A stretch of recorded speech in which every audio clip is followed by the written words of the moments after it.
नमस्कार दोस्तों, धार्मिक चमत्कार में आप सभी का स्वागत है। आज की वीडियो में हम जानेंगे कि कैसे भगवान शंकर से मिली थी सती और क्या थी इनके अस्तित्व की कहानी।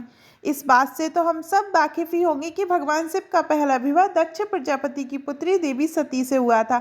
लेकिन क्या किसी को ये बात पता है कि सती का जन्म कैसे हुआ और कैसे उनके मन में भगवान शिव के प्रति इतना प्रेम उत्पन्न हुआ? तो चलिए आज हम आपको सती के अस्तित्व से जुड़ी हुई इस कहानी के बारे में बताते हैं। पौराणिक कथा के अनुसार दक्ष प्रजापति की सभी पुत्रियां गुणवान थीं, लेकिन फिर भी दक्ष के मन में संतोष नहीं था। वे चाहते थे कि उनके घर में एक ऐसी पुत्री का जन्म हो जो सर्वशक्ति संपन्न हो। इसी बात को विचार करते हुए उन्होंने पुत्री के लिए तप करना शुरू कर दिया। तप करते करते अधिक दिन बीत गए तो भगवती आद्या ने प्रकट होकर कहा, मैं तुम्हारे तप से प्रसन्न हूँ। तुम किस कारण तप कर रहे हो? दक्ष ने तप करने का कारण बताया तो माँ बोली, मैं स्वयं पुत्री रूप में तुम्हारे यहाँ जन्म धारण करूंगी और मेरा नाम सती होगा। कुछ समय बाद भगवती आद्या ने सती रूप में दक्ष के यहाँ जन्म लिया। सती दक्ष की सभी पुत्रियों में सबसे अलौकिक थी। सती ने बाल्यावस्था में ही कई ऐसे अलौकिक आश्चर्यचकित करने वाली कार्य कर दिखाए थे जिन्हें देखकर स्वयं दक्ष को भी विस्मयता होती रहती थी।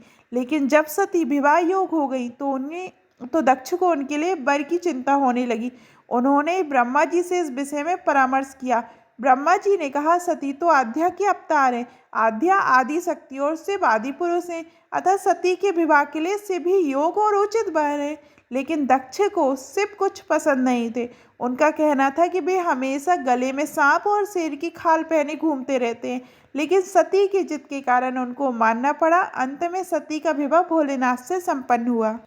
एक बार देवलोक में ब्रह्मा ने धर्म के निरूपण के लिए एक सभा का आयोजन किया और वहां सभी बड़े बड़े जन शामिल हुए।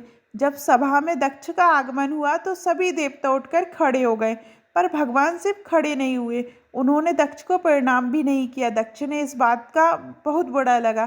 केवल यही नहीं, उनके हृदय में भगवान शिव के प्रति ईर्ष्या की आग जल उठी। वे उनसे बदला लेने के लिए समय और अवसर की प्रतीक्षा करने लगे। राजा दक्ष ने एक बार यज्ञ का आयोजन किया और सभी को बुलावा भेजा, लेकिन भगवान शिव को नहीं बुलाया। लेकिन माता सती का यज्ञ में जाना और अपनी बहनों से मिलने का बहुत मन हुआ।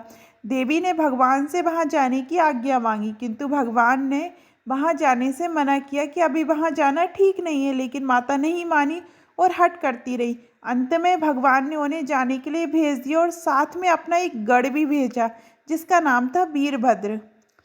जब सती अपने पीहर पहुंची तो राजा दक्ष ने उनसे उनके पति शिव के बारे में बहुत कटु और अपमानजनक शब्द कहे। लेकिन देवी सती काफी समय तक मौन रही। कुछ समय बाद सती ने यज्ञ मंडप में सभी देवताओं के तो भाग देखे, किंतु भगवान शिव का भाग नहीं देखा। वे भगवान शिव का भाग ना देखकर अपने पिता से इसके बारे में पूछा तो दक्ष ने कहा, मैं तुम्हारे पति शिव को देवता नहीं समझता। वह तो भूतों का स्वामी, नग्न रहने वाला और हड्डियों की माला धारण करने वाला है। वह देवताओं की पंक्तियों में बैठने योग्य नहीं है, उसे कौन भाग देगा?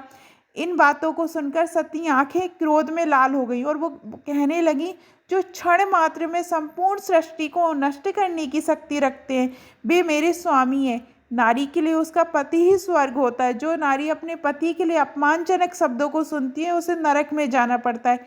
मैं अब एक क्षण भी जीवित रहना नहीं चाहती। सती अपने कथन को समाप्त करते हुए यज्ञ के कुंड में कूद पड़ी। जलती हुई आहुतियों के साथ उनका शरीर भी जलने लगा। ये सब देखकर वीरभद्र ने क्रोध में आकर दक्ष का मस्तक काट कर फेंक दिया। जब ये बात भगवान शिव के कानों में भी पड़ी तो वे प्रचंड आंधी की भांति कनखल जा पहुंचे। सती के जले हुए शरीर को देखकर भगवान शिव ने अपने आप को भूल गए। सती के प्रेम और उनकी भक्ति ने शंकर के मन को व्याकुल कर दिया। वे सती के प्रेम में खो गए, बेसुध हो गए। भगवान शिव ने सती के जले हुए शरीर को कंधे पर रख लिया। वे सभी दिशाओं में भ्रमण करने लगे। शिव और सती के इस अलौकिक प्रेम को देखकर पृथ्वी रुक गई, हवा रुक गई, जल का प्रवाह रुक गया और देवताओं की सांसें भी रुक गई। ये सब देखकर भगवान विष्णु आगे बढ़े और अपने चक्र से सती के एक एक अंग को काटकर गिराने लगे। ये सब होने के बाद भगवान शिव को कुछ होश आए और पुनः सृष्टि के सारे कार्य चलने लगे। आपको ये कहानी कैसी लगी कमेंट में ज़रूर बताइएगा। अगर अभी तक आपने मेरे चैनल को सब्सक्राइब नहीं किया है तो चैनल को सब्सक्राइब कीजिएगा और हर हर महादेव लिखना मत भूलिएगा। हर हर महादेव।